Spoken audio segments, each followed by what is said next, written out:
Greetings, science fiction and fantasy enthusiasts. Do you read books? Do you watch films? Do you hate deodorant? Then welcome to our podcast. You're listening to No Deodorant in Outer Space with Ryan Sean O'Reilly.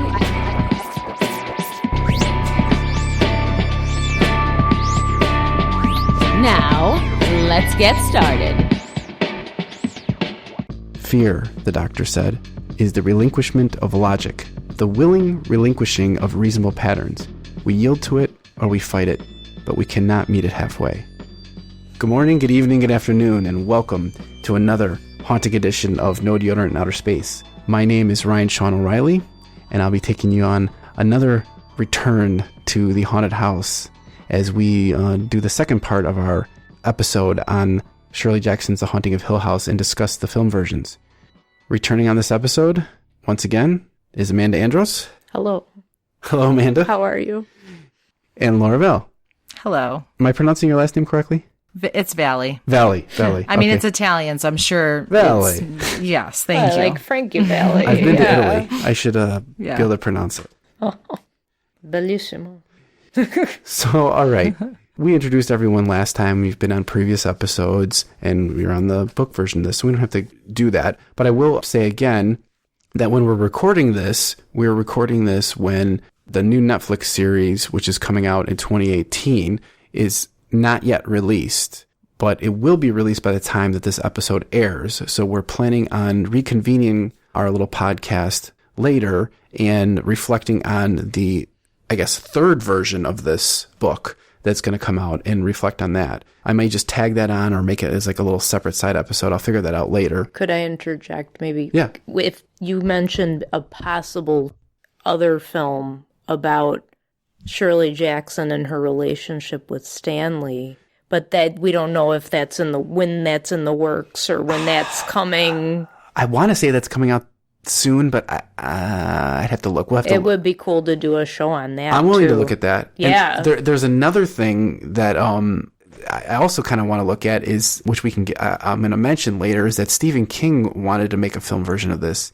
It didn't get made, but he ended up taking his idea and making his own version of it, which I don't think, it's not exactly like this. It's his own version, but I think it does have like... Is that Rose Red? Yes. Oh, wow. Yeah, I think I it doesn't... never saw that, but... It involves like a parapsychologist also taking a group of people to a haunted house, so it's a similar premise. Interesting. I wouldn't mind it. I think it was a miniseries on... Yes, it was, yeah. ABC definitely. or something. Oh, that sounds familiar. Yeah. Red Rose. Yeah. Red Rose. I'd kind of be interested in taking a look at that too, just to see like... Because he's such a fan of this. Yeah. It'd be interesting to see his thing. But we'll get into all that. Sure. So, but for now, let's get into the films that exist as we're recording this in 1963 and 1999, The Haunting. So let's just go around real quick and everyone give their opening comments. So hopefully you've been thinking about something tantalizing to say to start this episode. So I'll start us off again. This is going to just be like my general summary on the two films, the 63 and 99 film. So the 1963 film is a cleverly undertook film that perfectly captures the essence of Jackson's book while emphasizing, the more psychological aspects in just the right way so that something slightly different and sinisterly beautiful is realized. While the 1999 remake attempts to pay tribute to the older cult classic, but with a new angle by interjecting thriller elements and choosing to focus on the supernatural elements which the previous film tended to avoid in a more grandiose way so that it tends to overshadow itself despite the heaps of talent involved. That's kind of my take on both of those in quick summary. Let's go to you next, Laura. Just your quick summary take, sentence or two on the two films. The 63 version is like a fairly faithful adaptation of the book that really, used a lot of fantastic camera work and sound and was really... I think it was really scary and effective. And the 99 version veered quite a bit from the original source material and was kind of a big mess of special effects and over the top. I don't even know. Yeah. So we'll get into that, I'm sure. But. Okay, fair enough. What about Amanda? What about you? I thought the 63 version was very Hitchcockian and Orson Welles with the camera angles. It was visually striking. I'd agree with Laura, a accurately faithful adaptation of the book. I mean, it wasn't 100%, but it was close. It was a very close adaptation and visually enthralling, as well as with the sounds and the dialogue. A lot of internal monologuing in the 63 version as well, which was also very captivating. The 99 version is just a grotesque funhouse and distortion of the novel. It was not faithful to the vision of the novel, in my opinion. All right. Yeah. That'll set things up.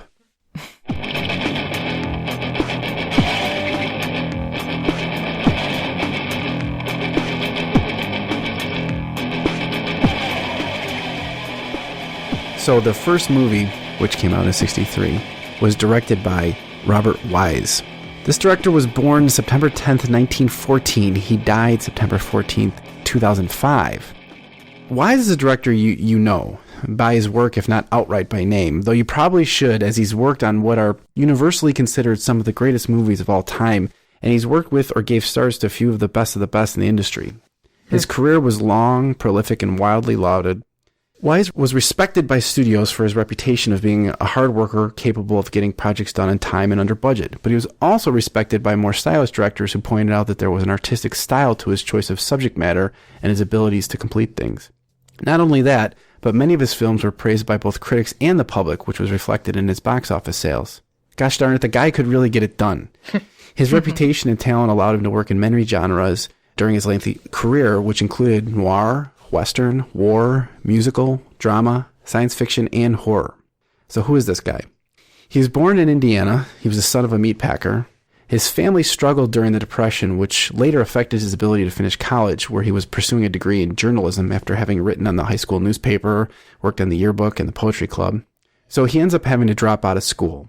And he decides to follow his older brother to Hollywood and pursue film. Obviously a much safer choice during the Depression. Yeah. His brother actually, though, had a job in the shipping department at RKO Pictures. So he was able to get Robert a job there as well, doing odd jobs. Now, RKO Pictures was one of the big five studios of Hollywood's golden age. It produced King Kong, It's a Wonderful Life, it distributed films for Walt Disney, and it even made Orson Welles' legendary film Citizen Kane. Yes. So this is the studio that Howard Hughes eventually took over, which led to all sorts of trouble when he did. At some point, Wise was able to land a job doing sound and music for the studio, and he quickly established a name for himself due to his strong work ethic. He eventually moved on from sound editing to film editing, starting off as an assistant editor working on The Hunchback of Notre Dame, among others. He's soon able to work solo as an editor and landed a spot working on Orson Welles' Citizen Kane, where he was nominated for an Academy Award for film editing. Oh, wow. So while working on this historical film, he learned a lot and eventually employed some of the camera techniques he picked up on with his own work when he moved into the director chair himself. And that's probably the Citizen Kane influence that's seen in the film. It's very apparent. Yeah, I think he's talked about how much he picked up, working with Orson Welles. Orson Welles is legendary. And I didn't even know that. And you can see Orson Welles a lot in the 63 version. There are a lot of elements that you see in Citizen Kane and in this version. I agree with that. Wise's version, yeah.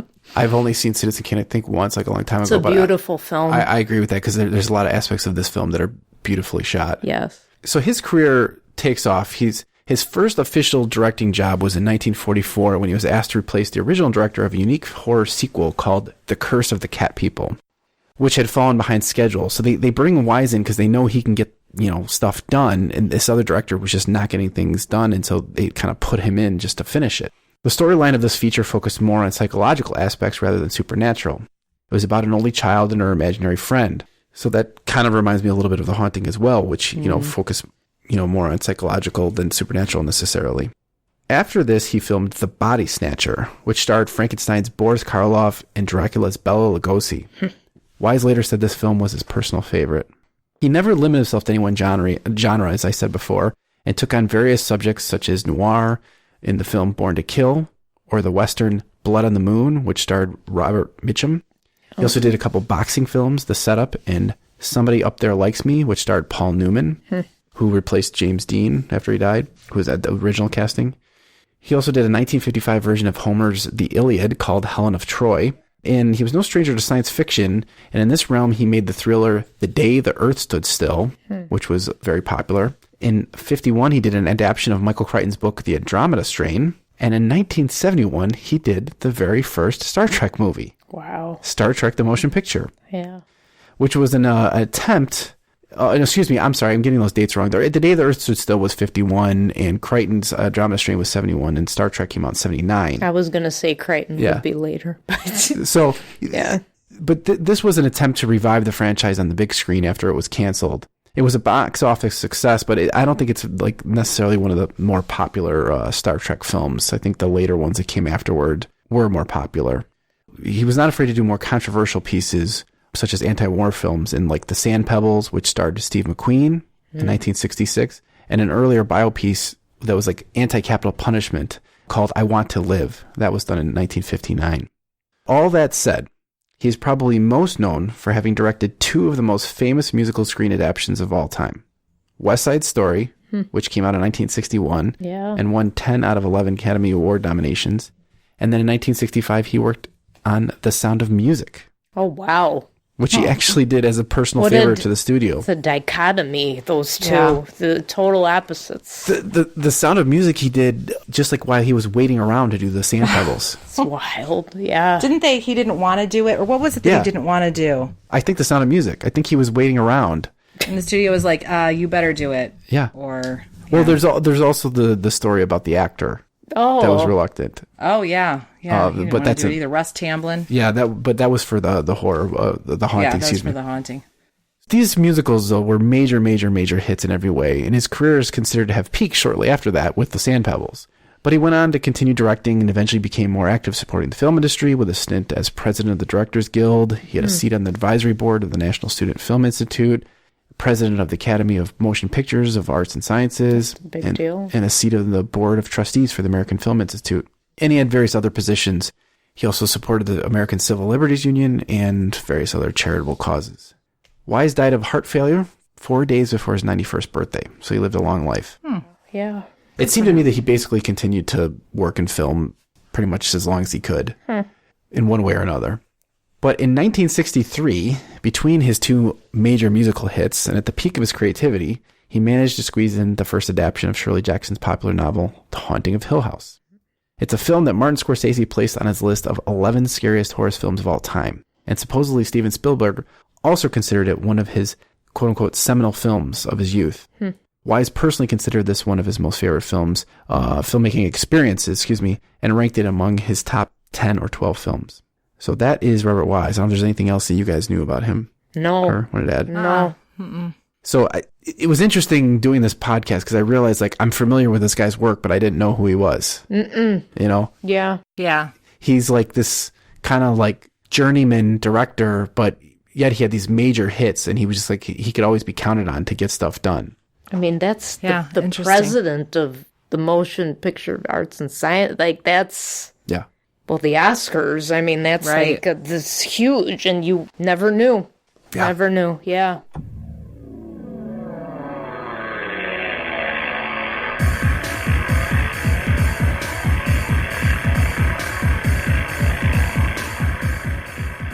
So The Haunting came out from Argyle Enterprises in 1963, and it starred Julie Harris. So let's get into the production of it. Regarding the script, Wise hired screenwriter Nelson Gidding to draft a script for the book.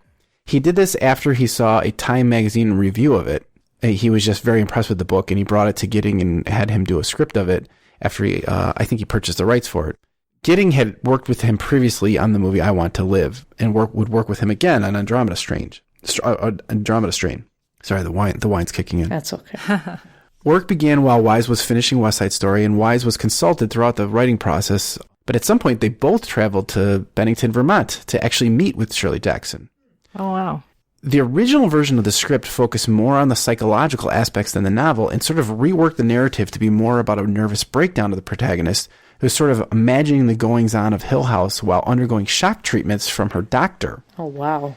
Oh, that's very different. Yeah. Very different Apparently, version. Shirley thought this was a good idea, but she told them, undoubtedly there was supernatural elements in the book. Yeah, so we talked about right. in this last episode how she kind of skirts that line. Right. But when asked about it, she said, well, no, the supernatural does really happen. There was really That would have, a ghost. It would have been a different story. It would have been a different story and Much different. maybe not as much of an accurate angle. To their credit, they didn't do that. That's good. They kept a lot of the psychological elements, but they refocused the narrative to reflect a more ambiguous feel between the supernatural and whether Eleanor is perceiving it, which probably really goes to the heart of the book. Right. Or it does go to the heart of the book. Yep. Also, during that visit, they told her they didn't like the name and they wanted to do a different name. So she suggested The Haunting, and they liked it. So that's how they came up with the title. Yeah. Yeah. Yeah. Regarding financing, Wise shopped the script around a bit, but eventually he brought the production to England where he could get a little more money and, more importantly, the benefit of a tax break that was put into place to promote the British film industry. This was the Edie Levy tax. The tax, it was later repealed because it was primarily benefiting distributors and not producers, and it ended up, I think, hurting theaters. But that's why he filmed it over there, to get this tax break. So he cast Julie Harris as the lead role of Eleanor after he saw her on stage. Plus, she actually had an interest in parapsychology herself. So the role interested her. Claire Bloom was cast as Theo because she was British, and he needed British people a certain amount to get this tax break. So that was just like one of the reasons why they hired her. I also saw that they hired a famous beatnik clothing designer, Mary Quant. Oh, Mary Quant, yes. Yeah, I guess she's credited for... inventing the miniskirt, I think. Yes, miniskirt. No wonder. And hot pants. No wonder. Hot pants. Theo's whole wardrobe. Yes, through the it was film. amazing. Yeah, that makes sense. They brought her in to give her a more bohemian look. Yeah. And to contrast probably... Thank you, Laura. She was cool. There you go. Yeah. Wise saw Richard Johnson do a production of The Devils for the Royal Shakespeare Company and cast him as the Doctor. So this play is based on a book by Aldous Huxley. I'm mispronouncing that. It was a book called The Devils of London, which was turned into an infamous and controversial film by director Ken Russell, whom we covered twice now in this podcast in The Lair of the White Worm and Altered States. He's also famous for Brave New World. Yes. Russ Tamblyn, who we were just talking about a minute ago, was sort of fresh off his role as Riff, the leader of the Jet Gang in West Side Story. He was initially reluctant to be cast as the character of Luke because he thought Luke was sort of a jerk. But the studio twisted his arm and to kind of force him to do it. And he later considered it one of his favorite films. And he said they kind of let him do his own thing a little bit, right? Yeah. Maybe. I don't remember if they said that. Or I know that his first impression was that Luke was a jerk, and then he had like a different take on it. Yeah. And I guess that actor also was in Twin Peaks. Oh. Well, and his daughter is Amber Tamblyn. That's right. Who is also an actress, or also an actor, and she's I can't remember what else she's in. I know she's in a bunch of stuff, but I know she's in The Ring. Oh. Yep. Yeah. Okay. But I think he'd probably be under contract by the studio, so maybe he didn't have a choice. They would say, "You need to do this picture. Yeah. You're under contract." So The initial release of the film didn't really garner much reaction. It got moderate praise from the critics and some criticism for its lack of excitement. However, it's since gained in popularity and sort of become like a cult movie. The film, I would say in general, the difference of the film and the book is there's much of the supernatural elements are depicted off screen. The action is more focused in the house. Like in the book, they go out and they have picnics, or they talk about having picnics. People are running outside. Yeah, eating strawberries. Eliminate a lot of that. Yeah. The number of characters was cut down. Arthur's eliminated. Poor Arthur, I don't think he makes either of the movies. No. Eleanor's feelings of being an outcast are more emphasized. Theodora is more cruel. Luke is more flippant. Right. And the Doctor is a lot more confident with his wife's role is like kind of completely changed. Totally. And reduced. Yeah.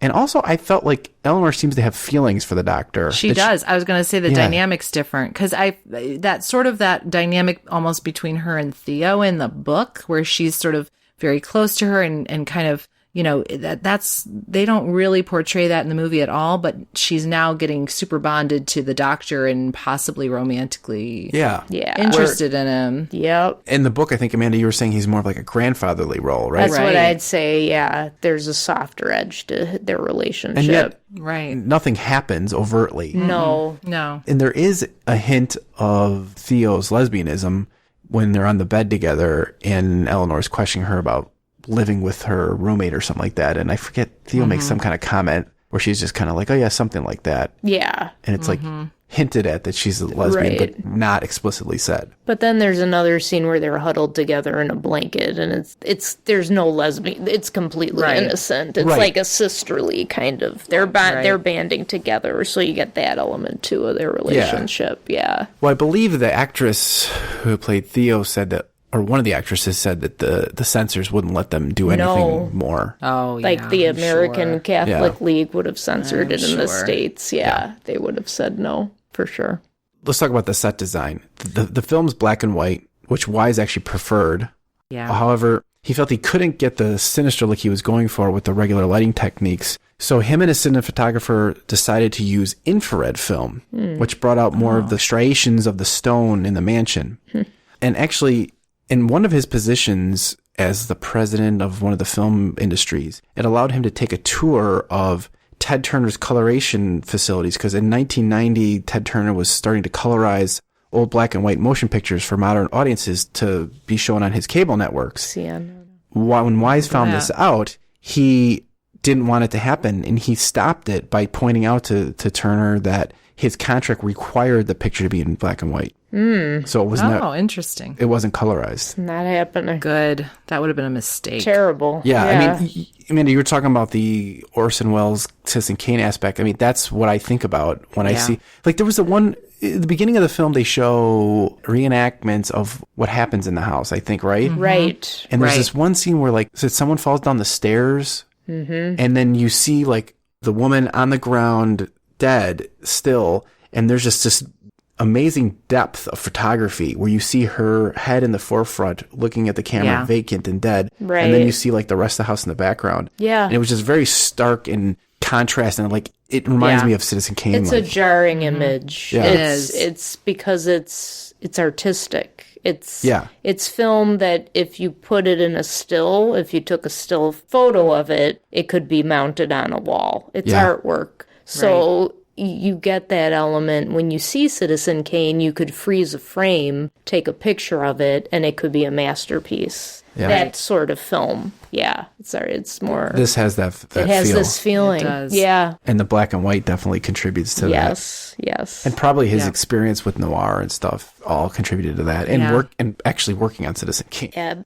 All of those elements come through. Yeah. So Hill House exterior shots were depicted by filming Eddington Park, which is a 19th century country house in Warwickshire, England.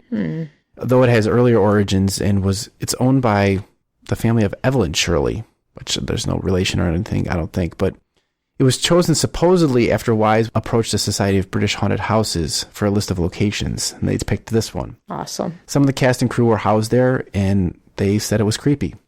The actresses specifically didn't like staying there. Boy. The building has since been turned into a hotel, the Eddington Park Hotel, and you can still stay there today. There's a website. Fun. You know, this gets back to the point of when horror thrillers are filmed and there's a curse on the set. This goes back to The Haunting. Like, you know what? Poltergeist is a good example. Oh, it is. Yeah. Where there were so many problems on the set. People died. You know, the cast was cursed. Half of the cast was murdered or killed or died of strange illnesses. The guy who played the Indian, the Native American character in the film Poltergeist had a medicine man bless the film to get rid of the curse. This sounds similar to that. They didn't actually film the interior shots there. Right. Just the exterior. But still, that's already... The crew is still creeped out. Yeah. You get that energy. Yeah. So the interior scenes were constructed on a set in a late Baroque fashion known as Rococo? Yes, Rococo style. Rococo. And all the rooms actually had ceilings because they wanted to create like an actual claustrophobic effect. I totally noticed that. Like when you're looking in this house, as it's depicted on the screen, like you feel the low ceilings. Like there's just like stuff everywhere. Right. Yeah, it made it feel claustrophobic. Oh, yeah. Yeah. Yeah. And everything was brightly lit with no dark corners or recesses. The set design was done by English art director Elliot Scott, who later worked on The Watcher in the Woods, which I believe is an old Disney film. Yep, sure is. Who Framed Roger Rabbit? Yep. Indiana Jones and the Temple of Doom, Oh, my gosh. and Labyrinth. That makes sense. This guy worked on all that stuff later. Can see that. Wise saw this film as a tribute to Val Lewton, who produced and wrote his first directorial film, The Curse of the Cat People. So he wanted to show very little of the supernatural. To achieve this, they utilized low-angle shots, unusual pans and tracking movements, including rapid cuts, with their cameras to create sort of an unsettling feel for the viewer. And this is kind of reminiscent of techniques later employed by the likes of Stanley Kubrick in The Shining, which I remember reading, and I think we talked about this when we talked about him on our Clockwork Orange episode. Like, in The Shining, he would, like, make the camera move certain ways so that, like, subconsciously you would depict in your mind that the hotel in The Shining like would have the hallway would cut to the left, but he would make it cut to the right. So like you would feel unsettled because it just wouldn't make sense architecturally or logically. Yeah, remember the shot of like the hallway filling with blood in The Shining? Yes. Doesn't he pan like backwards in that shot? Like you feel the camera moving back and it's very unsettling, and then the blood is like cascading in the hall, and it's kind of it's kind of rapid, so you get that jerky movement and the weird motion and the backwards motion, and then the whole like the unsettling camera shot that just it makes you feel disoriented. He's employing stuff like that in here, including inconsistent temporal cues. Like he'll have windows in the haunted house where there's light in one window and darkness in another. So it's inconsistent. You can never get a cue what time of day it is. Right. Can't tell, They also wanted to make distances seem longer and darker in the hallways. Yep. They actually employed a special lens. It was a brand new one, a 30 millimeter anamorphic wide angle lens that was so new that it wasn't even ready to be used. And Panavision made Wise sign a memorandum acknowledging that the lens contained imperfections. Yeah. So they wouldn't get sued. So so they wouldn't get sued. They're like, look, we'll give you this lens, but it's not ready. Right. And he just used it and made it work for the film. Yeah. Yeah, there is something that feels off about a lot of the camera angles or I mean, they really do. It almost sometimes they look a little too wide or a little stretched out or something. Yeah, and it's just like all kind of unsettling, and it all contributes to the mood that he was going for, and maybe also like echoing what's going on in Eleanor's head. Right. Yeah. Everything's a little off. It's off, and then even when they're sitting in the sitting room, you get shots from above. Like you get like the camera is up above the characters' heads at times. So you're like, oh my gosh, is something watching them? Or you get a sense that they're being watched, or that the house is watching. Do you guys notice there's a lot of mirrors? Yes. Yeah. And like at some point, I think in the beginning, she like runs into one and she's like startled. She does. Yeah. Runs around a corner and it's right there. Yeah. And they also like shot, like they're in like the dining room and they took like a camera angle through the mirror. So you could see. Oh, yeah. You could see the doctor in the background talking. But then through the mirror, you could see the other characters talking. Right. And it was like, it just like was like kind of like weird. Not to mention the sounds in the film are unsettling. Like, remember when the door warped? When there's something behind that door. So scary. Oh, yeah. And it's going, it's like creaking, and it sounds like like bowing out. It's bowing out, and you are so unsettled. I think I read that they actually did that with like there was just a crew member with a 2x4 pushing it. They said that it wasn't like a special like design door. I was ready to jump out of my skin with that scene because I was waiting for the door to just splinter and explode apart, and the sound was so unsettling, and it didn't last for just a couple seconds. Never, the ghosts, the poltergeists, whatever, never harm them actually, right? No, but it's the whole psychological part of the sound and the visual. The doctor points that out to them. He's like, no one, like we're not harmed, but But I don't know if it lasted for a couple seconds, but it sounded like an eternity. Yeah. That scene with the pounding. The pounding down pounding. the hall, and then... Wise had his sound crew go and record sound effects for the film beforehand in like other mansions or somewhere else. Yeah. And then when they filmed, he actually had like a scary soundtrack of effects that he played like offset so that the actors could react to the sound effects. So like, Ooh, creepy. they added the sound effects in post-production Natural, to get a better sound. But when the actors were acting, they were actually acting to these sounds that he Well, pre-recorded. no wonder, because they looked refreshingly terrified, like it was happening in the moment. Yeah. And the bang isn't just like a little bang. It sounds like Yeah, it's like distorting it's and terrible. Yeah. Like it just and sounds that like murmuring voice. the murmuring voice and like the murmuring voice you talk. Oh yeah, Yes. that's Creepy. like that's probably that's the worst. well, that Yeah. scene where the molding, they get a close up of the molding on the wall that looks like a face.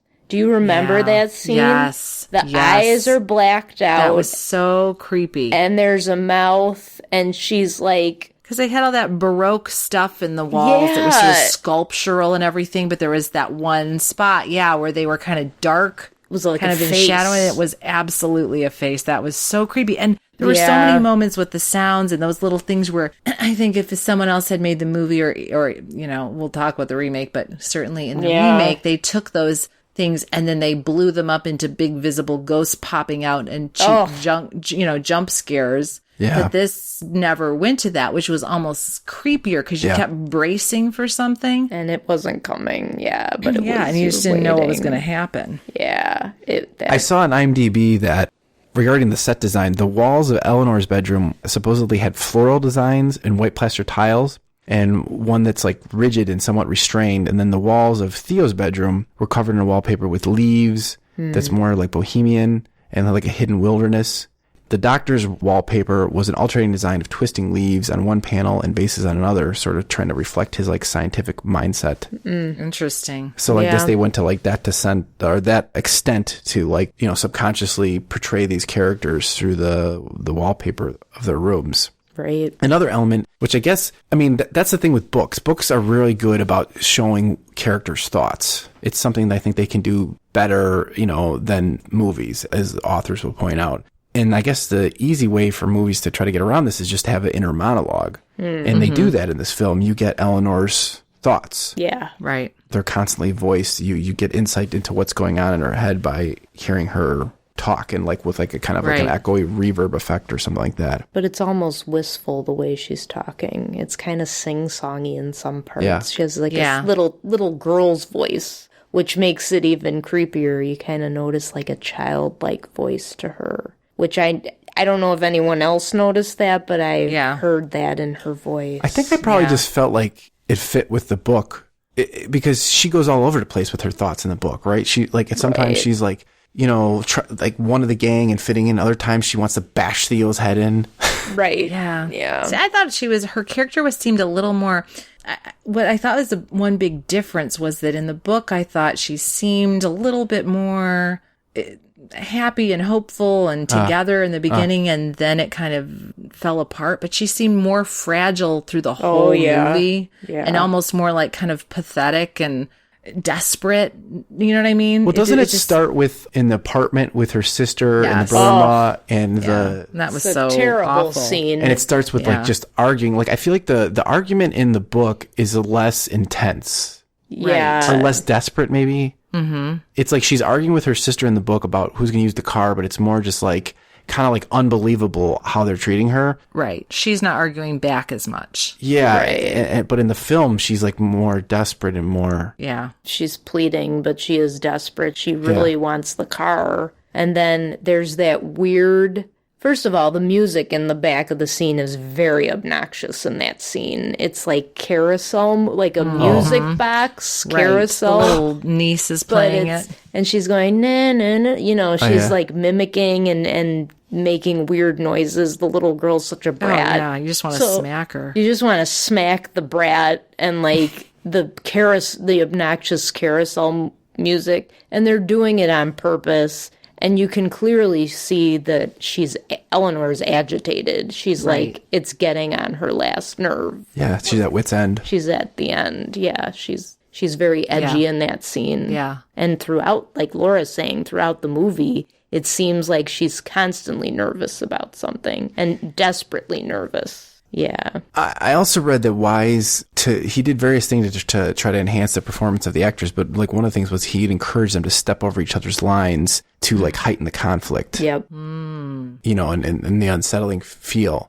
I guess during the shooting, there was kind of confusing and conflicting information about this on IMDb and Wikipedia, but apparently I think it makes sense to me that it was Harris, the lead actress, that she sort of isolated herself during the filming, but sometimes she was I don't know if she was upset or Bloom was upset, but she was isolating herself and the rest of the crew were kind of hanging out. Right. But after the film was done, because like it seemed like they weren't getting along. Right. But after they were done, Bloom went and made up with Harris and basically was like, oh, like I realize you were isolating yourself to get into the character. Right. And she's like that, and that actually helped me with my performance as well. Right. Yeah. She was doing it on purpose. Yeah. Yeah. Yeah. Interesting. I also saw some kind of note on the internet that Julie Harris actually revealed that she would like to go back and play the character differently and have Eleanor look like odder. She felt like she portrayed her too ordinary. Interesting. See, I think if she looked so ordinary that made it, again, it's that sort of And she's a contrast to Theo. Yes. Yeah. Well, the She kind clothing. of looks so, yeah. Yeah. Does she look kind of disheveled? She looks disheveled. There are scenes where she looks frumpy. Yeah. I describe her as frumpy from the wardrobe she's wearing and the way her hair is styled. Yeah. So she looks discombobulated and frumpy, and it looks like no one taught her how to dress sophisticated. She's definitely not stylish. No. Not like Theo. She's, yeah. No, she's not. Doesn't Theo make like a snide comment about her hair? She's like, did you make your hair up now? Or like some flippant something to jab at her. Yeah. I can't remember what she said. I think that's she tells her at one point, oh no, I can't remember if that was the book or not. But yeah, it's that scene, I think, again, where they're kind of accusing or suggesting that Eleanor wrote that stuff on the wall herself. And then she makes some, snooty comment about Eleanor doing something different with her hair. Yeah. Yeah. As if like, oh, what are you trying to be, stylish now? And it like embarrasses her and it's humiliating. And Yeah. Right. Yeah. Theo is much meaner in the movie, I thought, than in the book. In the book, she's just kind of, you can tell, she's just sort of like that. And then she doesn't really care that much about Eleanor, and Eleanor thinks she does, but... Yeah, she's like more self-centered in the book. And, right, like, exactly. But in she's the more movie, malicious in the movie. Yeah, it's like more intentional. Yeah. Yeah, exactly. I can see that. The movie actually starts off with male narration from the doctor, and it also goes on to like illustrate what's going on with the Crane family. And you see the aunt, and you see that like they're kind of alluding more that Luke's like more intentional, like he's going to turn this house into like a moneymaker or something, or he's going to sell it or something. Yeah. That's kind of a change from the book. Right, definitely. Right. The doctor's wife, she's totally different. Completely. She's like totally like reduced. Like I think the movie, she starts off saying she doesn't want to go anywhere near the house. Like she's afraid of it. Right. And then she ends up there and she's like barely seeing it. It's kind of, I mean, I guess it's like that in the book too. It's like there's a disconnect between the doctor and his wife because he's like hanging out with them. But I mean, well, I guess we can kind of go into the ending because the ending is different in when Eleanor is up on the stairs. It's the doctor who goes and saves her. Right. Not Luke. Right. And at that point, the wife has disappeared. Yes. She had gone. come. Yeah. Are they looking for her at the same time they're looking for Eleanor? Yes. They notice she's gone, or maybe they're looking for Eleanor first, but yeah, they notice that she's gone. And, sorry. But they find her in an unsettling way. Like, well, and they don't all see her. The only one I think that sees her is Eleanor. Right. Because she looks up and she sees her like glancing through the trap door on top of the tower. This tower. Yeah, she's somehow up in the tower. That was creepy. She makes a crazy appearance with her head hair. Pops out her into head that little pops out space. from that trap door space. That was through the creepy. ceiling. I like forgot who she was. I was like, is that a ghost? That scared me. Me too. I jumped. almost fell off the couch when I saw that scene because it was so startling. Because here you are, first of all, you don't know if she's dead or alive. Right. She disappears from the film completely. And Yes. then, bam, there she is. Is she dead? Is she alive? Is she a spirit? Is she not a spirit? You don't know what's going on. I didn't with recognize her. that it was her either at first. Like I mean, I put it together, but at first I was like, oh, was that like, did she imagine that face? Like, because no one else sees it. And it's just there for a second. Yep. And it's like up high. It's coming from the roof or something. Yeah, It's right. just Like, so how the hell is she up odd. there? Yeah. Yeah. Right. It was very Like unsettling. the house had sucked her into some little space. And, Or it ate her. Yeah. yeah, that was. But then they make her more integral to the ending because when Eleanor is crashing her car, doesn't Grace, the doctor's wife, appears from behind the tree like a she ghost, does. like a freaking She ghost. does. And she dashes across Yeah. Right. the tree or from behind the tree across. Yes. Like runs Yeah. and then she runs into the tree. So it's almost Right. like it's like accidental. Yes. Yeah.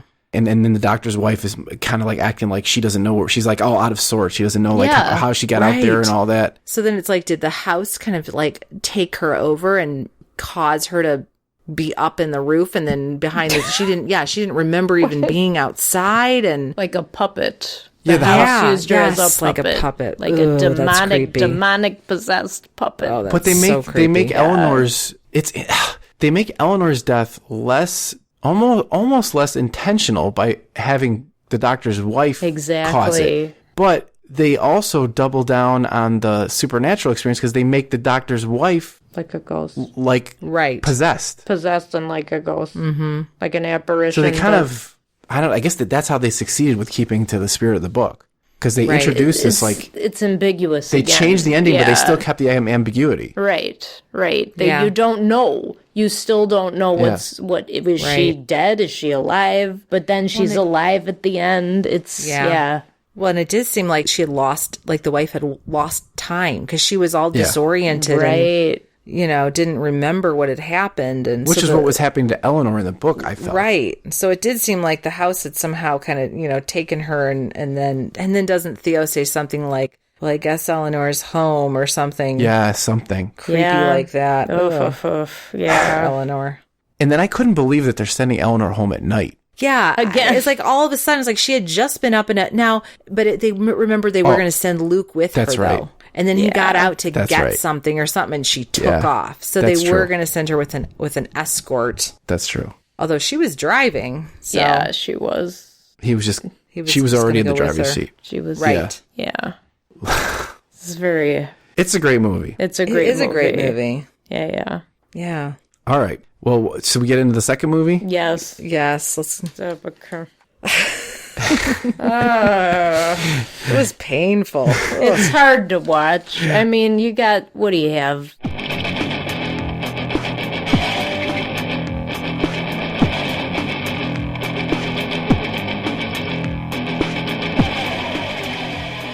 What's her name? Lily Lily Taylor. Taylor. Yeah. Lily Taylor's in it. Catherine Zeta-Jones. Catherine Zeta-Jones, yeah. Liam Neeson. Liam Owen Neeson, Wilson. yeah. Liam Neeson. Owen Wilson, yeah. Owen Wilson. Yeah, because at first I thought I had seen it when it came out, but all I could remember was that I thought it was not so good. But so when I first started it up, I'm thinking like, well, it's got these great people. Maybe it's kind of fun and campy.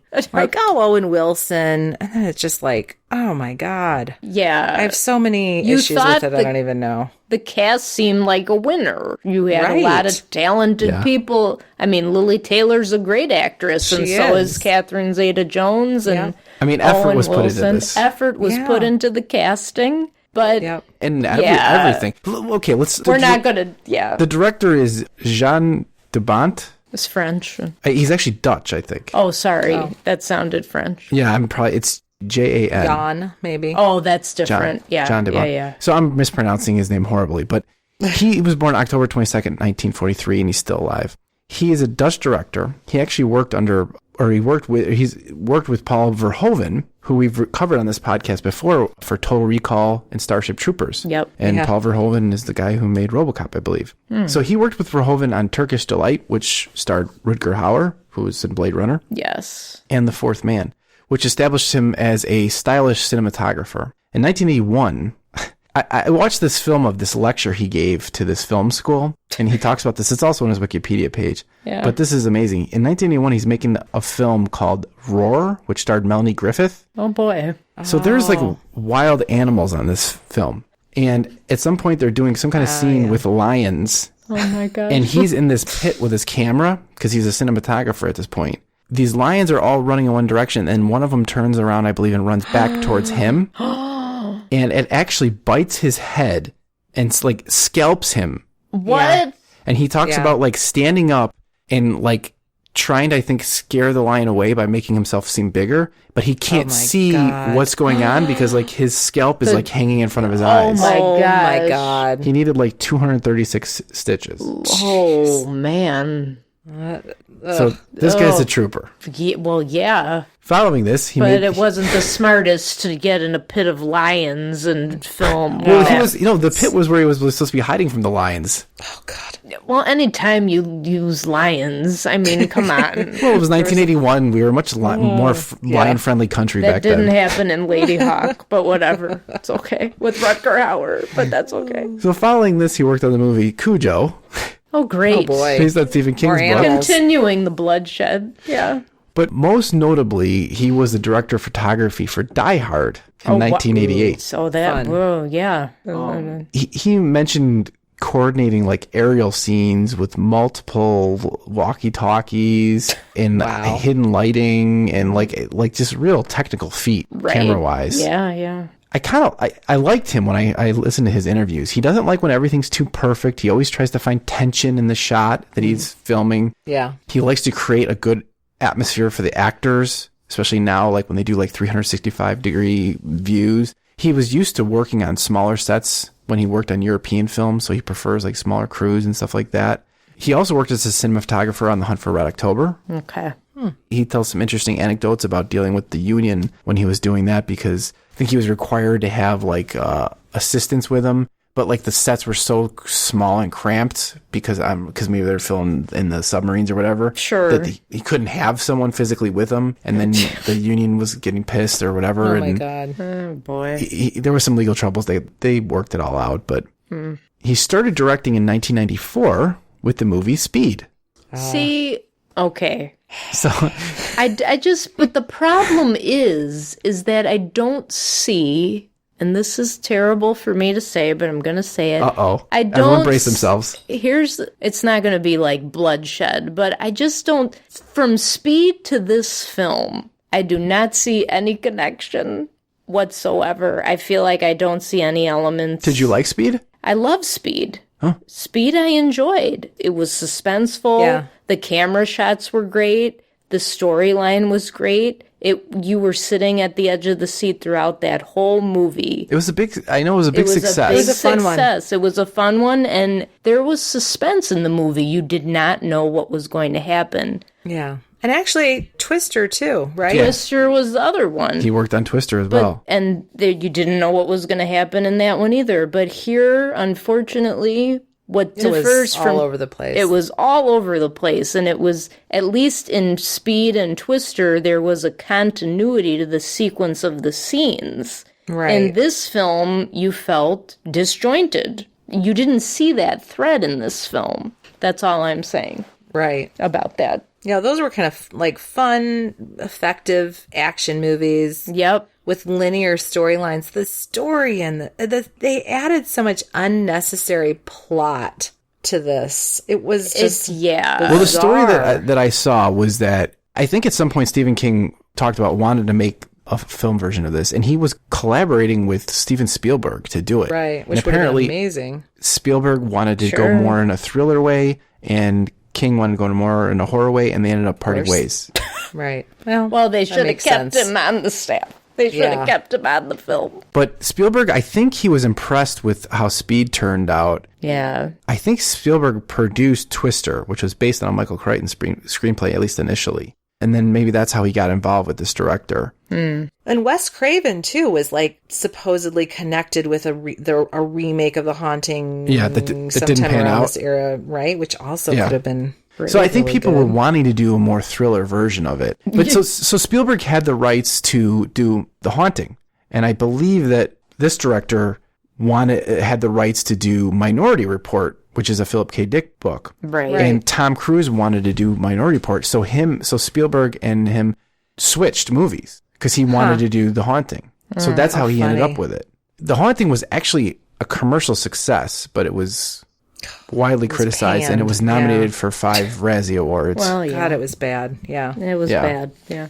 But I should post a link to this video, this interview, when he's talking about making Twister, that film, and all the trials and tribulations of doing that. And I mean, and then also just like trying to make good environments for actors to work in. Yeah. And I mean, he seems like a real passionate director. Yeah.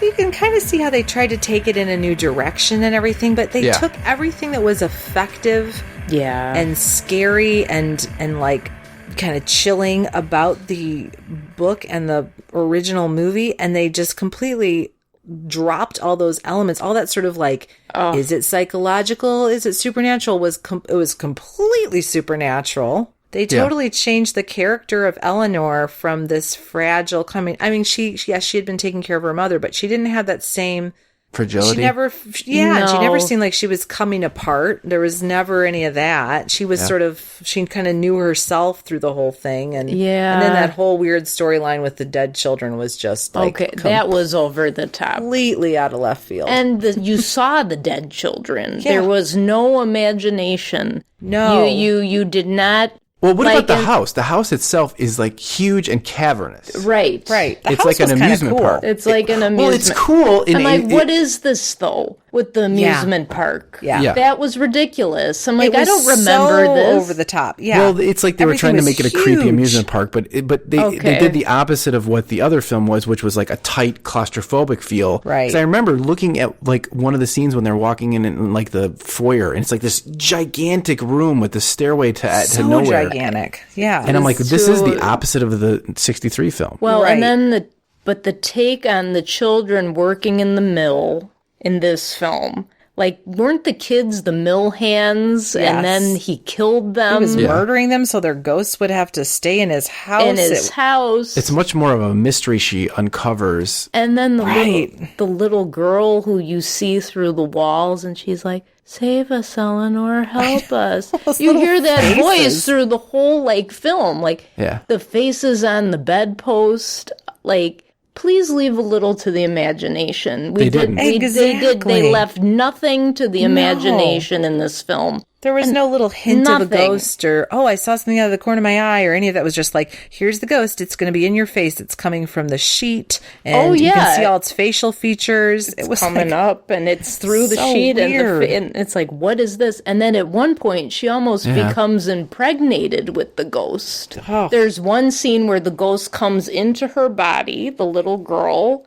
and the body looks like she looks pregnant for a minute. Oh, yeah. And I'm like, that was weird. That was weird. And then now she's becoming a mother to all these children. I'm like, this is so far from the original story that we're getting lost. Far. And then her death is like a sacrifice to save their souls instead of whatever, it was just, completely. It's like, there's nothing. It's more of like a thriller than horror. It's a thriller. It was, it was like a crappy horror movie, a bad B horror movie. It was really bad. With really bad special effects. That fireplace. Exactly. And then the skeleton coming up through the fireplace. The skeleton popped up. And then the fireplace belches out the bones. It's like it threw up the bones of the children. And I'm like, what the heck is this? So much exposition. Like at a Guar concert. Like a Guar, just bad Guar gimmicks. But what about the way Owen Wilson dies? I thought that was pretty amazing. Subtle and creepy. I did not see that coming. I was like,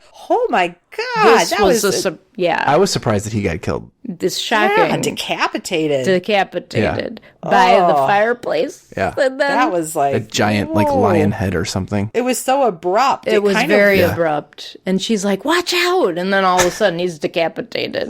But like he had gone crazy like the minute before and like defaced that big painting, which you're like, do not do that. Idiot. Do not do that to the haunted painting. Yep. Well, and then there's the other thing is that the doctor is like tricking them in this one, right? Right. He's like, he brings them there because like he's investigating insomnia, but really it's to induce fear, which is like, yes. Yeah. Which like what elements were him trying to induce fear, and what elements were the actual ghosts? That was really unclear.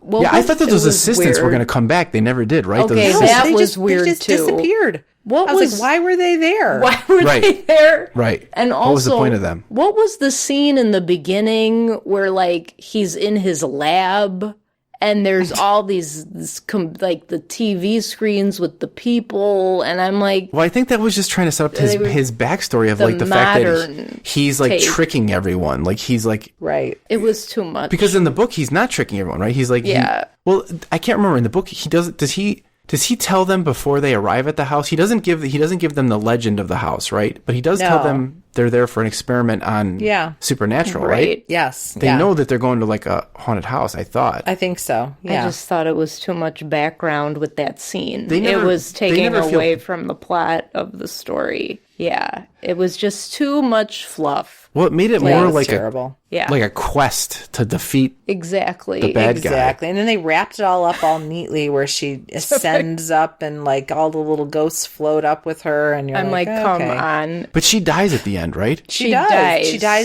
She dies saving the children. The children go back. She helps them find their way to heaven or something. Right. It's almost like that ending doesn't work with what they set up. Like she shouldn't have died the way worked. that they did. Who's the guy? What's his name again? What starts with a C? Crane. First of all, he's this huge, he's like demonic ghost. Or he's like Mr. Hyde. Mr. Hyde. He was. You're not gonna get. And he's talking, and he's like, I'm not going anywhere, Eleanor. Yeah. Like, it's like, can you not talk? Like, it's why? Like a Scooby-Doo episode. It is. They take the struggle out of Eleanor's head and make it in the world. Terrible. Yeah. She's fighting monsters as opposed to fighing her own self. Yeah, I kind of thought, why did they call this The Haunting? Why didn't they just make a completely different movie? Because just call it Funhouse. Yeah, it didn't like really what are have the anything. Funhouse? I thought there was a couple tributes to the old movie. It started out sort of similar. It was with the sister. Like it's almost like I felt like the director did like the older movie and he was trying to pay some tribute to it, but like he wanted to go in a different direction and it just didn't work. But there was an homage to the Shirley Jackson with the projects when she saw the burnt out building of the projects. Eleanor's house is in the projects in this modern adaptation. It's kind of a lower income housing complex, and you're like, what is this twist?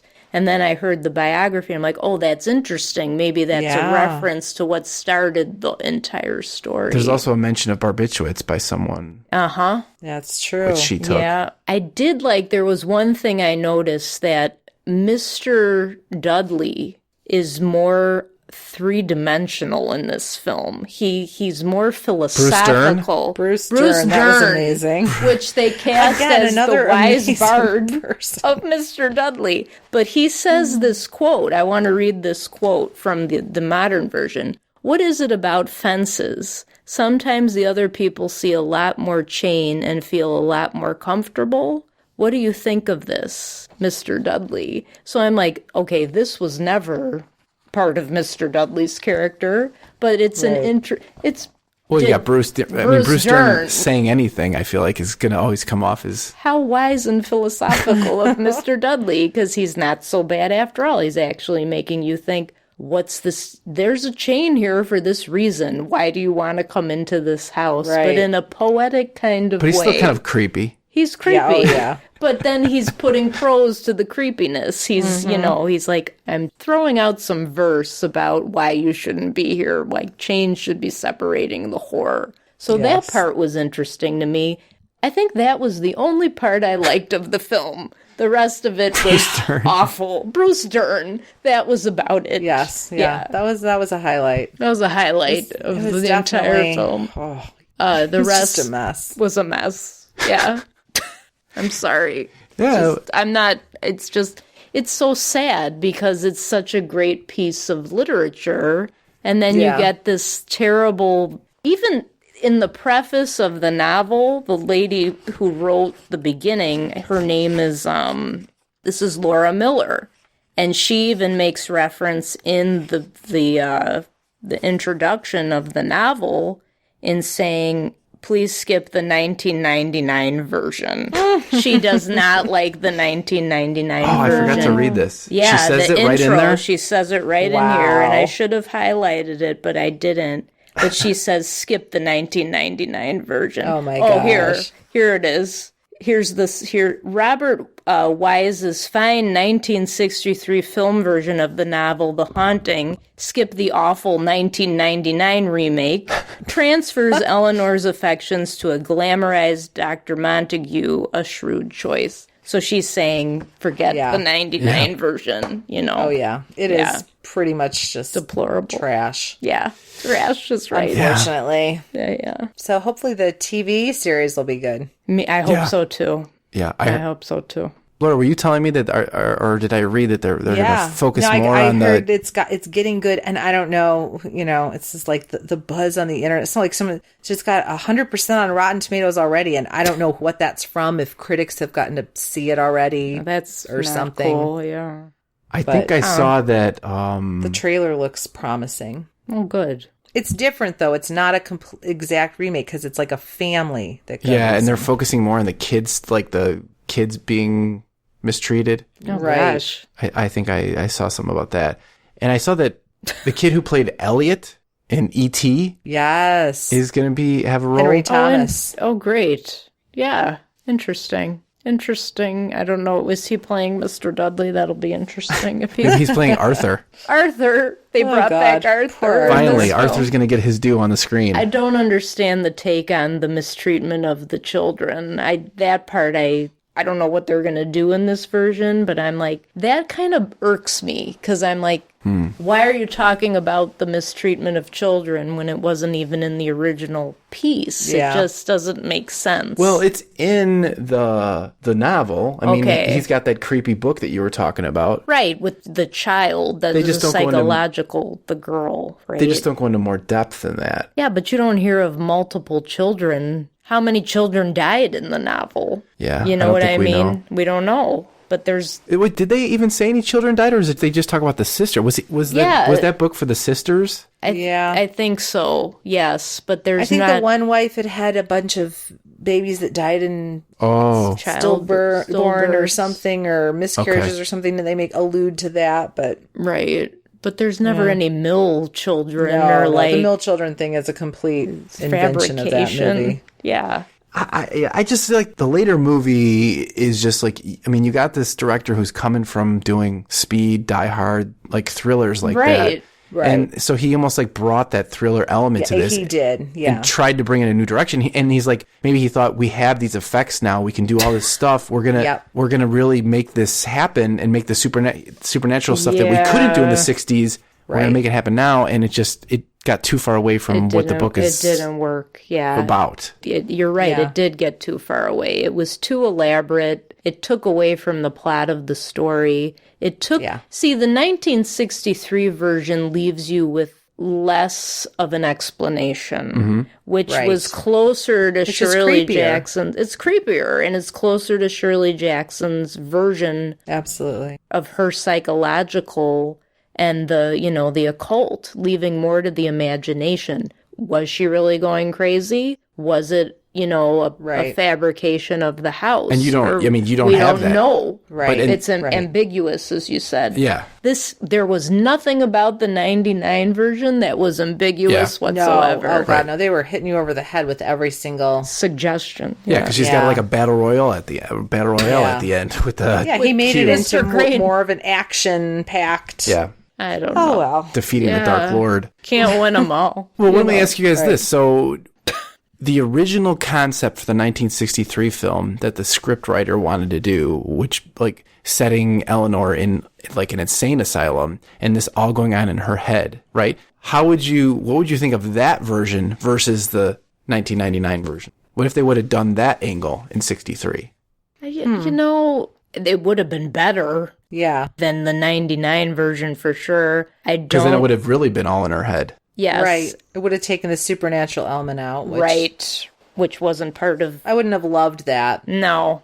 It would have made it like maybe metaphoric or something. Yeah. Right. But I would have thought, like, I would have sort of wondered, like, is this like supposed to be some statement on like hysterical women or something? And that would have been kind of irritating. I think if I was in 1963 reading the book and then going to see the film version, I would have said... Part of me would have said, this doesn't make sense. Right. This is not what was in the novel. It would have cheapened it. It would have cheapened it, and it wouldn't have been... Because I love how it sets Eleanor in the house. Yes. And it sets her, like, you don't know if these things are really happening, but they seem like they're happening with the goings-on of the house and the sounds and the unsettling...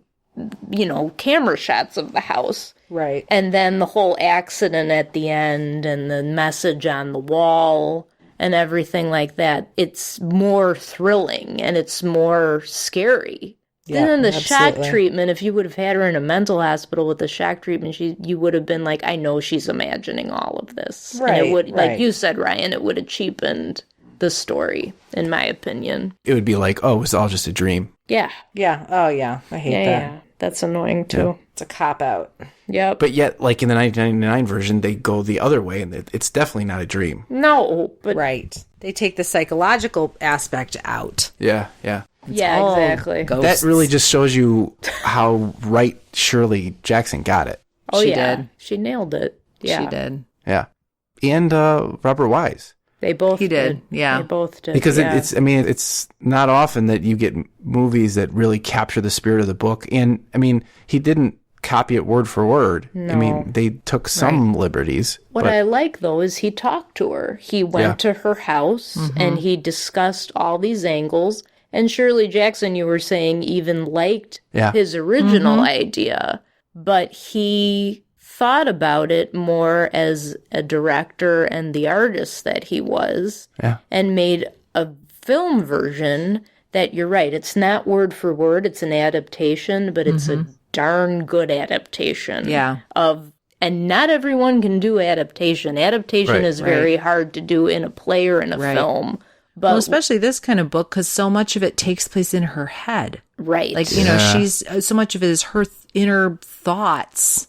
That's the temptation, right? The temptation is to be like, hey, we can show that. Right. Exactly. And that's what they did in 1999. Yes. But that it went too far. Yeah. It cheapened everything. And it was so far off that it was like... It went off the rails. It totally was off. ridiculous. It was a train wreck. It was just... It really was. It was a train off the rails And train I like wreck. bad horror movies. I like a good cheesy horror movie, but that was just like, was rolling my eyes like, oh my God. It just kept getting worse and worse and worse. Yeah. And the children... it's like, come on. It was bad. It was Save us. Save us, please. Come get us, Eleanor.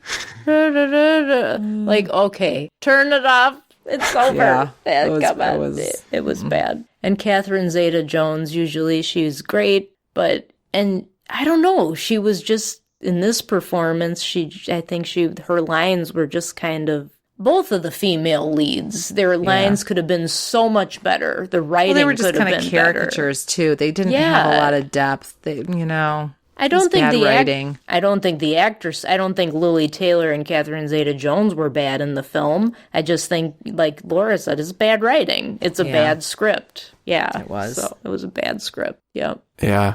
Yeah. I don't know. I go back to what I said. There was effort put into this. They got good actors. They put a lot of money into the special effects, obviously. They tried. They just went off track right from the get-go or something. I think it was great that they made all these great special effects, but in the end, it just wasn't enough to stay true to what was going on in the novel, and it just cheapened it. I didn't. Great, you misspent all this money, but you diluted the film. You diluted the literature and the message, the heart of it.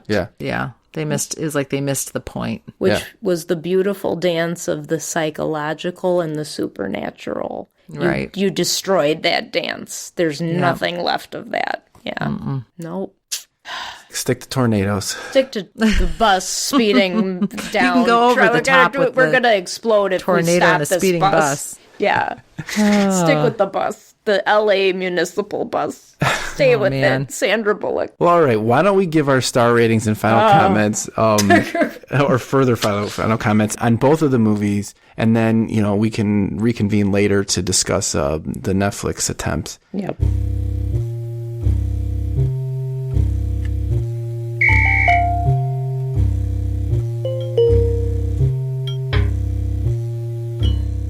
So I'll start, I guess. I'll say, I'm going to actually admit, I watched the 63 version during the week, extremely tired from work, and I watched it by myself, and I turned the lights down, and at parts I was like having trouble staying awake. Not because of the film, but because I was exhausted from It's a slow burn movie, too. Yeah, but it was an excellent film, and it really works. I'll say this because I knew the story already, because I read the book. And the 63 film is not like totally different than the book. So like I knew where it was going. Mm-hmm. Right. I just watched it like during the week, but like after I was done watching it, I still felt creeped out. Oh yeah. Yeah. Even though I knew the story and it was just like during the week, I was just tired from work and all this stuff, but I still like after it was all done, I got up and I remember kind of being a little creeped out when I went to bed. Mm-hmm. So I'm going to give the 63 version 5 stars. Yeah. Yeah. The 1999 version, we discussed all the issues. I'm going to actually give it okay, you guys are convincing me to downgrade it a little bit, but I'm going to give it 3 stars because it's really a 2.5-star movie, but because you have Bruce Dern, I'm going to give it an extra half star for the Bruce Dern effect. The quote of Bruce Dern. So you convinced me to go down to that. So I'm going to give it 3 stars for the Bruce Dern effect. Mm. And because, I don't know. You like Bruce Dern. I like Bruce Dern. Yeah, he's great. Bruce Dern, yeah. He's a great actor. Makes me want to watch The Burbs. Oh, yeah. Oh, yeah, great movie. Laura, let's go to you next. How many stars for each of the movies out of 5? I would definitely, the 63 version, I would give 5 stars. It's a great movie. And I had seen it probably 15 years ago or something, and it had creeped me out then, and it's still, I think it's just so good. So you watched this version before you read the book. Yes, absolutely. And you read the book, and then you watched it again, and you still want to give 5 stars. Yeah, but and it's different from the book. It's different from the book. I mean, I have to say I like the book more, but I think as a movie making, I think that movie is super successful. It's really well done. It's really effective. It's creepy. It's well acted. It's well shot. It's a great movie. Yeah. The 99 version, my God. I want to just give it really no stars, but I'll give it 1 star. I like Owen Wilson there feel a couple moments, sort of his weird charm in the beginning. And, I don't know. At the beginning, I had a little bit of hope that it was going to be kind of fun at least, but God, it just didn't deliver. So I'm just going to give it 1 star. It's just 1 star. So okay. Bad. All right. Amanda. All right. Well, this was the first time I had seen the 63 version. Yeah. What I did was I was alone at home. I dimmed the lights and I had my window open and there was a wind blowing through the window as I was watching the film, which added to the spookiness of the film. Yeah. It left me with an after feeling of feeling very unsettled and not being able to go to bed that night a bit. So I think I'd say that the film I'm going to give this film, I'm not going to give it 5 stars because I think that sometimes the film dragged a bit in the script, but I feel like I will give this film 4.5 stars. I thought it was very, very good, but due to some dragging in the script wasn't perfect, 4.5, but it was a very good version of the novel. And it did the dance of the supernatural with the psychological. It really married those 2 elements that Jackson wrote so well together. and interwove beautifully throughout the story. The 99 version was just 5 stars. The worst thing 5 stars. No, it was the worst thing I've seen in a long time. And I've seen some bad movies. I've watched movies that have been bad just because I like an actress in the film. I'll go see a bad movie like Madonna, Who's That Girl, which was horrible, or Shanghai Surprise, or something like that. Or, I'm thinking of Uma Thurman, who's my favorite actress of all time, and I'm thinking of Paycheck. That wasn't that great. Things like that. But Uma, I love you. But, you go see a film to see your favorite actress or actor. This film had a stellar cast. I mean, it had some heavy hitters in 1999. Catherine Zeta-Jones was in her prime at that time. Right. Still is when she does films, but I haven't seen her in a while due to what's going on with her. But, Lily Taylor, great actress too. You had Liam Neeson, again, wonderful actor. Owen Wilson with, like Laura said, his own awkward charm. However, it totally missed the mark with the high-tech. I don't care how much money you poured into the high-tech effects. Bruce Dern couldn't have even saved the movie. I'm sorry. Yeah. I'm going to give the movie half a star. Oh! It was man. bad. Poor Bruce. I love him, but he couldn't save it. Well, they didn't give him enough. They didn't give him enough lines. He should have done a whole monologue of philosophy. Then maybe it would have gotten 1 star What from if me. Bruce was the doctor? Would that have changed things? Oh, God, that would have That might have changed things, but... And Liam Neeson was the caretaker? Was the caretaker. But he would have made a spookier caretaker. But I feel like if they would have made... it's somewhat accurate without all these special effects, it would have gotten a higher rating from me. Yeah. But it's a half-star movie as far as I'm concerned. Yeah. It's going to be really interesting to see what Netflix does with this. I'd love to see I can't wait to see the new version. I'm excited, it's but exciting. I'm nervous. I hope Me that, too. I, hope I it's don't good. know. They have access to all this technology to do Supernatural. man. So what are they going to do? Could be another half-star. I don't know. We'll wait and see. We'll wait and see. And it's going to be a mini-series, right? Or it's going to be man. 10 episodes, I think? Something like that, yeah. I mean, it could jump the shark in the first episode. It could totally bomb in the first 15 minutes. And poor Shirley Jackson, she's probably like, well, I don't know if she'd care, but I think she would be like, what did they do to my novel, Right. So, yeah. But I can't wait to see the new version. I'm excited. I want to, so. It's a tough thing to do an adaptation. Absolutely. Adaptations are when you write a play, like in the playwriting world, it can be very difficult to write an entertaining play that's an adaptation of a piece of literature or a poem or something like that. I can imagine. It's one of the hardest things to do, I think, in my opinion. I mean, you can go wrong either way. You can go wrong by being too faithful to the book. Right. And just like not adding anything. Or you can go way different and go wrong that way. See, but Wise didn't do that. He had a beautiful marriage with his own version and Shirley Jackson's work. He masterminded that. So that was amazing. Yeah. But adaptations, Ryan, are some of the hardest things to do. Yeah. Especially I think in the playwriting world. That's my opinion as a playwright. It would be very hard to do an adaptation. A lot of research has to go behind that. I think it does with film too. I mean, we've seen on this podcast. I mean, it's a cliche that most the time people like books better than movies, right? I mean, that's the cliche, but it's kind of proven true on this podcast. But I wrote a senior thesis on this very subject. Oh, yeah? I did 3 Émile Zola novels, and I compared them with, I did La Bête Humaine, and I did Germinal, and I also did L'Assommoir. I did those 3 that were based off 3 Zola novels.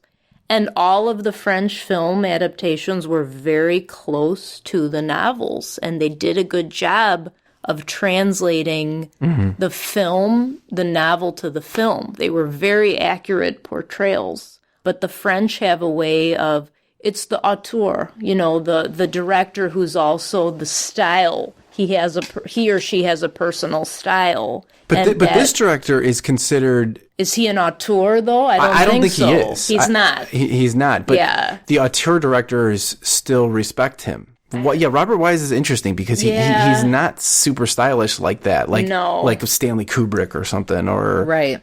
But yet he got it done here. He did. He did a couple times in this. But I don't know what happened. I mean, maybe he thought that this other director in '99 thought that this would be a great blockbuster film, you know? Robert Wise has that history of his first directorial film was like this psychological horror thing, The Curse of the Cat People.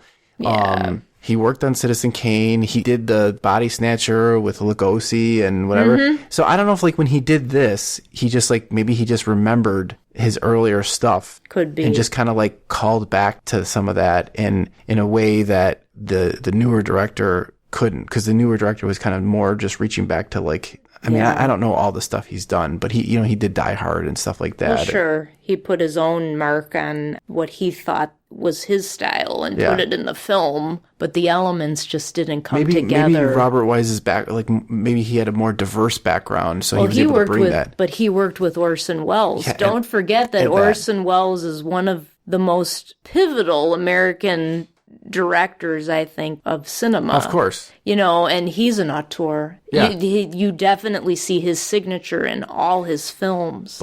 And Hitchcock, too. Hitchcock is another example of that, you know. Yeah. Yeah. But this newer director, and I'm just afraid to say his name, Bont, he worked under Verhoeven, which is kind of a more of an auteur. Yeah. I mean, I felt like what he did with Total Recall and what he did with like Starship Troopers, he totally just went his own way with those. Right. And they were both hugely successful. Right. And also, I think RoboCop was, obviously really successful. And that guy also did Basic Instinct, I believe. So yeah. You also have Bont worked under that guy. Right. Well, I mean, not on all that stuff, but like, I mean, that's just interesting because they both worked under like pretty talented auteur directors. And maybe, I don't know, Ryan. Maybe it was just a miss.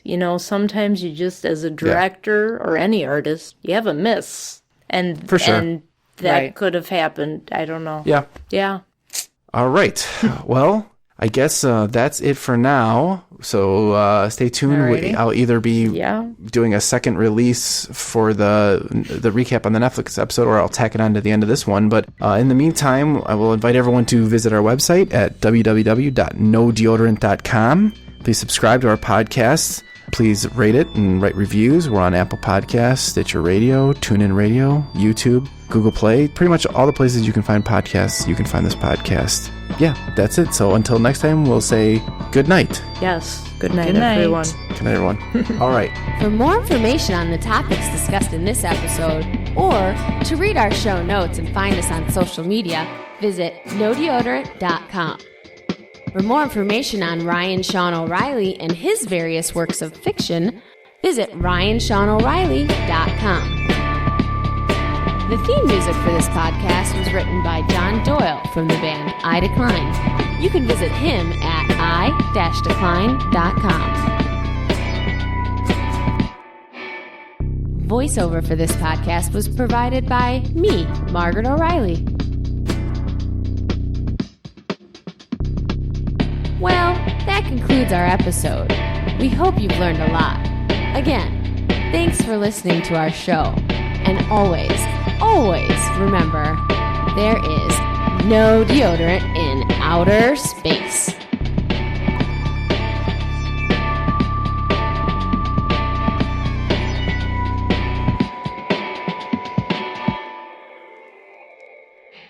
So let's not mess up this part now. So we'll go ahead and hit stop.